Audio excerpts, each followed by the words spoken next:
Though I was originally going to re-review this right after her death a few years back, even though I re-reviewed Grease, but now I'm about to re-review another musical flick that had the late great Olivia Newton-John. What happens when an artist, a clarinet player, and a muse team up together to form a lavishly super cool roller rink with a little mix of, well, different generations? Easy. You've got this film right here that's about to celebrate its 45th anniversary next month. I'm deciding to celebrate it early. Prepare yourselves, because here's a re-review of Xanadu. Back Days Entertainment Rankings and Reviews.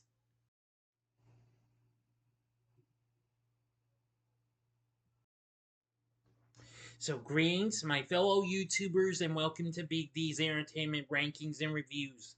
My name is Joel, better known to as the Big D, and this time around I bring to you a re-review of the 1980 musical fantasy flick Xanadu, released by Universal, directed by Robert Greenwald, written by Richard Christian Dennis and Mark Reed Rubel, starring Olivia Newton-John along with Gene Kelly in his final film role and Michael Beck.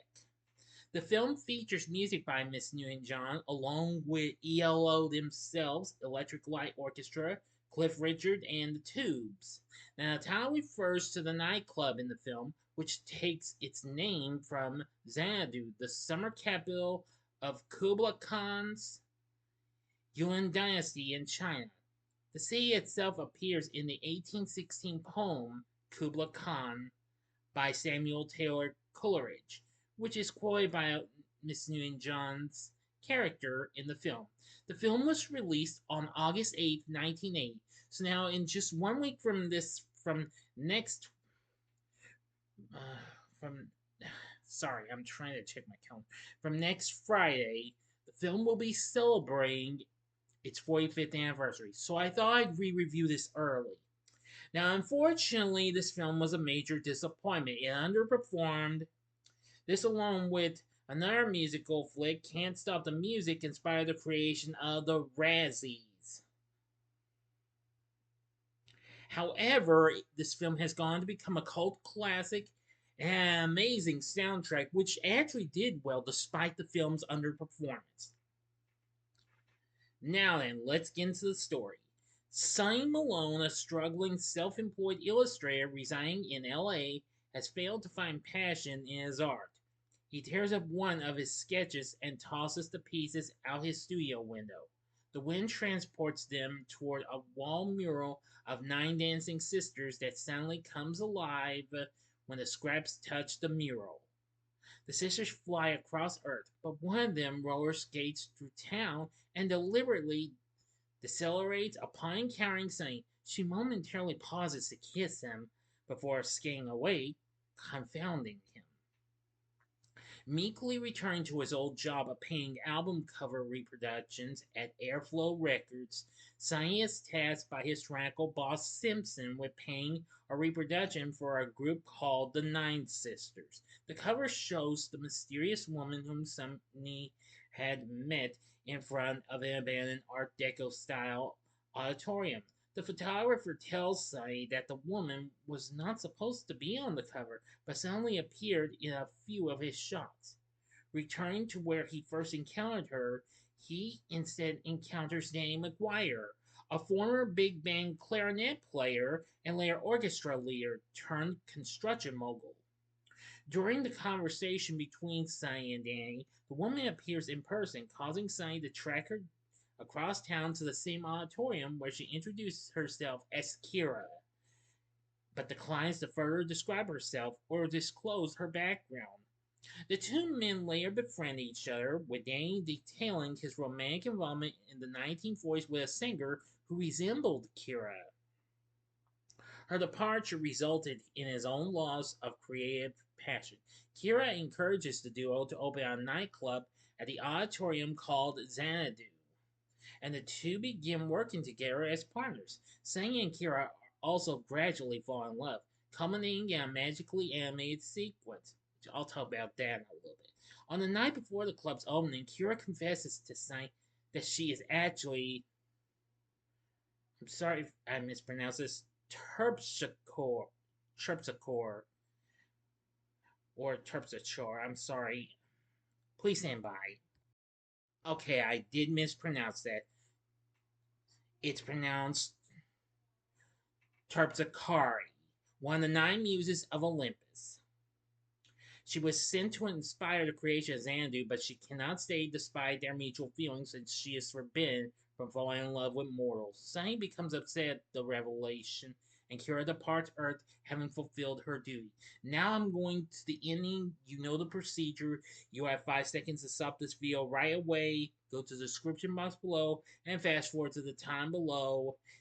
Now, if you have seen this movie, please continue as I count down.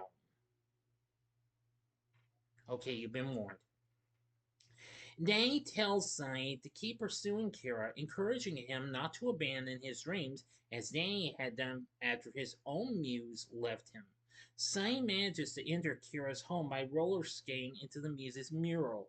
Inside the realm of the gods on Mount Helicon, Sunny pleads with Kira's father, Zeus, to allow Kira to return to Earth. And Kira's sympathetic mother, Nimazani, I hope I pronounced that right, but if I didn't, apologies,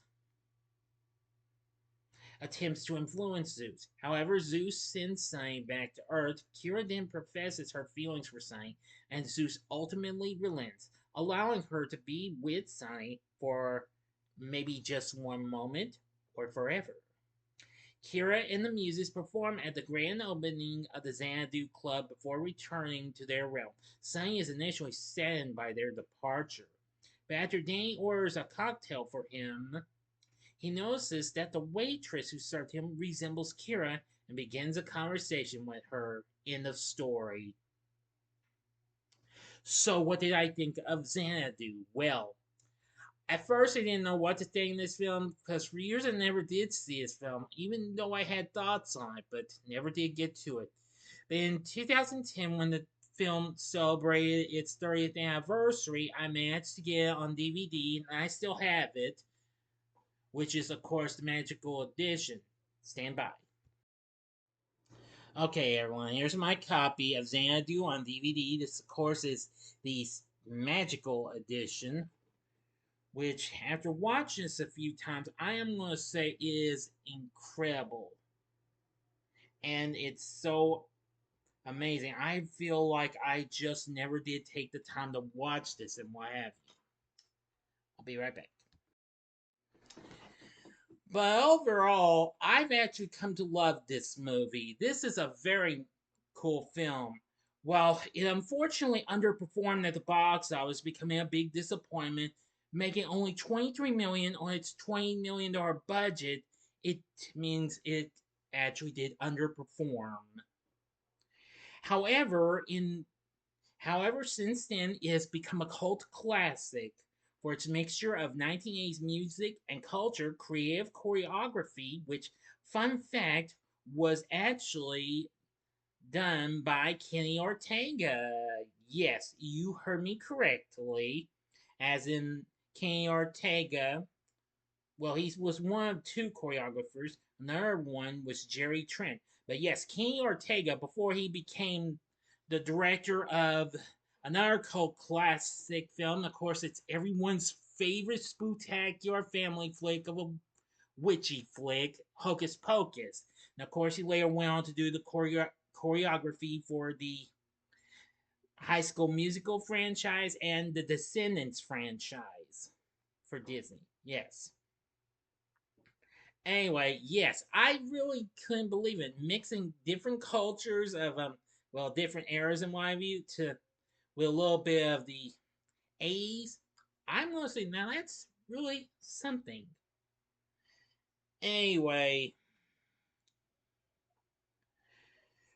for its score on Rotten Tomatoes, it's 31, where they say not even spandex and over-the-top musical numbers can save this from questionable acting, unimpressive effects, and a story unencumbered by logic.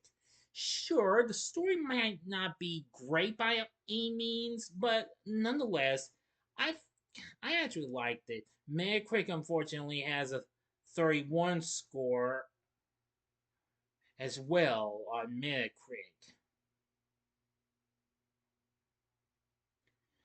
Now,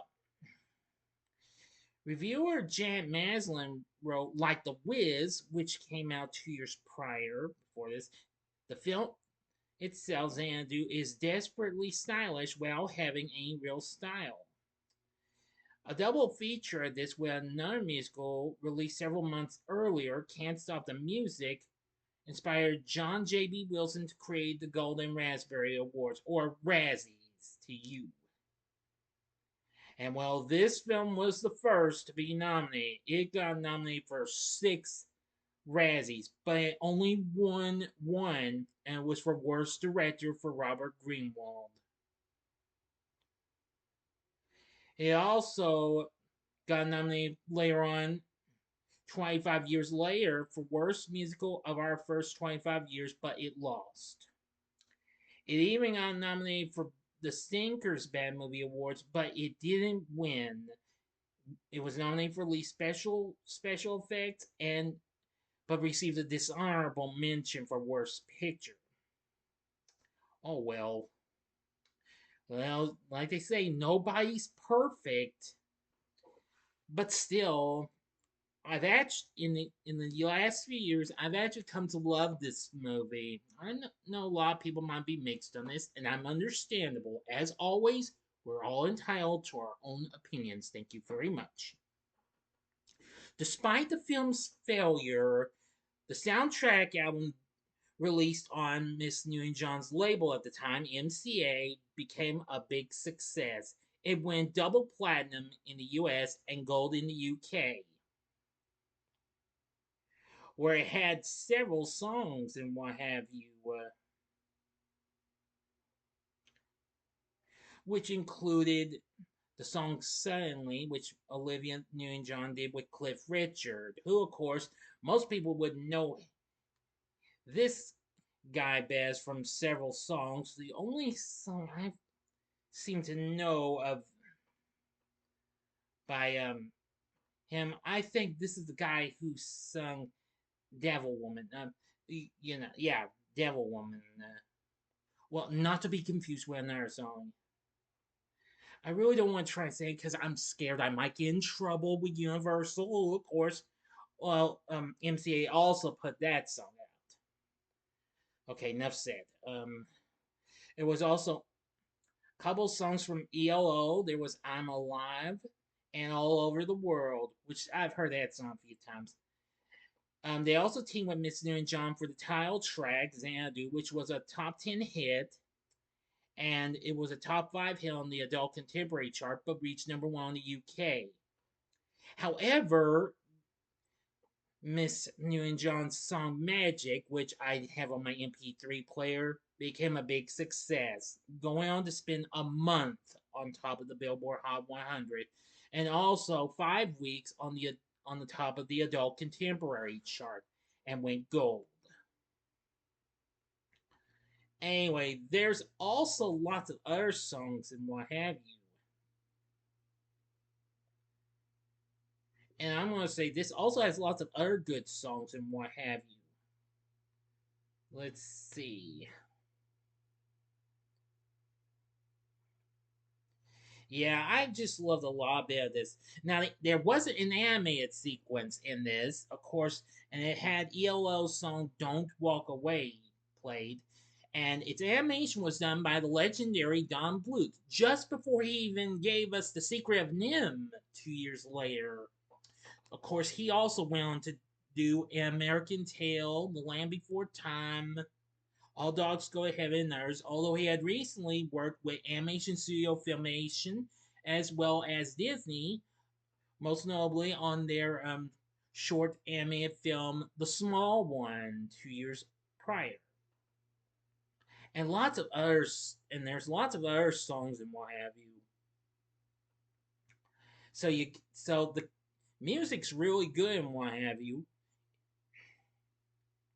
ELO did this combine themselves with the score with Barry Dvorzan, who does the score.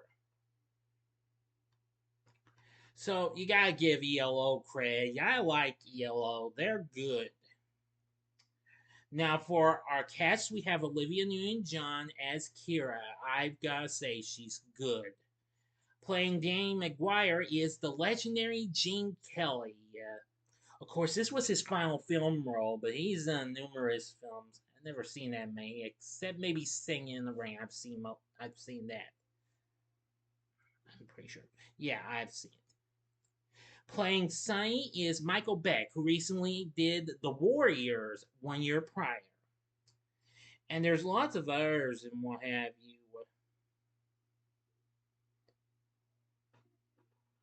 So, most names I'm not too familiar with, but I'm just going to give you the big names that I'm familiar with.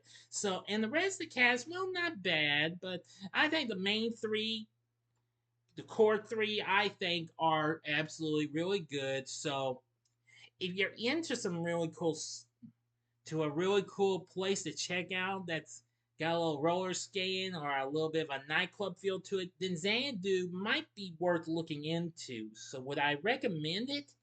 Well, I'd say I'd recommend you give this a one-time watch.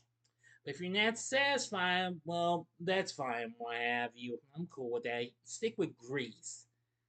Believe me, Newton John did do another musical type flick a few years after this, where she reteamed with our Grease star partner John Travolta in Two of a Kind. But that film also didn't do so hot. But anyway, Xanadu, I think, is worth a one time watch. So, what did you think of Xanadu? Have you seen it? If so, let me know in the comments section below. If you like this video, click the like button, subscribe, and be a part of the Big D Nation. Continue to help support my channel, and you know the rest. And I'm getting close to 1,000 subscribers. Keep it up. Anyway, join me next time when I bring to you my July first time watches ranking.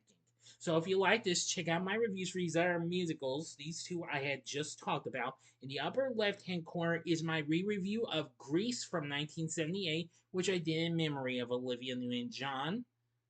The upper right-hand corner is my review of The Wiz from 1978 with Diana Ross, Michael Jackson, and others. Or if you would like maybe a more recent musical with just more characters that might become monsters and what have you, you can check out my recent spoiler-free review of the newest installment of the Disney Zombies franchise in Zombies 4.